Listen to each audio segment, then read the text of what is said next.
வணக்கம் என் அன்பான உறவுகளே. இந்த பாயாசம் நேற்று வச்சது டைம் இல்லை ஏற்றுறதுக்கு, அதனால் இப்போ ஏற்றி விட்றேன். பாருங்கள், இது என்னான்னு பார்க்குறீங்களா?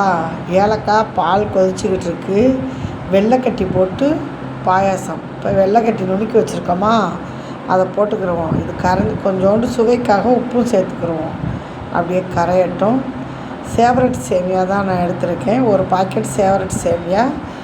நெய் கொஞ்சோண்டு வாசத்துக்காக சாப்பாட்டு நெய் விட்டுக்கிட்டேன். இப்போ நல்லா பாயாசம் கொதிச்சுக்கிட்டு இருக்கு. இந்த அடுப்பில் கொஞ்சோண்டு நெய்யை விட்டு முந்திரி திராட்சையை நம்ம வறுக்கணும்ல, அதுக்காக முந்திரி திராட்சையை போட்டு வறுத்துக்கிட்டு இருக்கோம். இப்போ நல்லா வறுபட்டுருச்சு. இப்போ பாயாசத்தில் எடுத்து போட்டுக்கிடுவோம். சூப்பரான வெள்ளைக்கட்டி பாயாசம் ரெடி ஆயிடுச்சு. நீங்களும் குழந்தைகளோடு செஞ்சு சாப்பிடுங்க. தைப்பூசத்துக்கு செஞ்சது நாங்கள். ரொம்பவே டேஸ்ட்டாக இருக்கும், நல்லாயிருக்கும். ஓகே ஃப்ரெண்ட்ஸ், இந்த வீடியோ பிடிச்சிருந்தா லைக் பண்ணி, ஷேர் பண்ணி, சப்ஸ்கிரைப் பண்ணுங்கள்.